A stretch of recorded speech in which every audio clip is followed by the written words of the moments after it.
Dalam lanjutan kompetisi Liga 2 yang akan menggunakan format home turnamen, manajemen Sriwijaya FC mendukung rencana tersebut pada Oktober mendatang. Sriwijaya FC mengingatkan PT LIB tetap harus memperhatikan kesehatan pemain, pelatih, ofisial hingga penonton saat kompetisi bergulir. Laskar Wongkito meminta nanti harus ada penerapan protokol kesehatan ketat untuk melindungi pihak yang terlibat.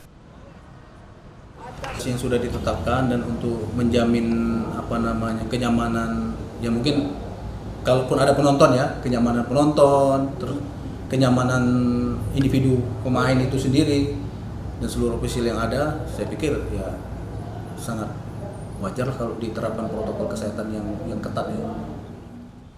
Jalannya kompetisi sepak bola tanah air mulai terhenti sejak awal Maret lalu. Sejak 3 bulan terakhir itu, sudah tidak ada lagi kegiatan sepak bola yang digelar di tanah air karena pandemi COVID-19. Nur Muhammad, Kompas TV, Palembang.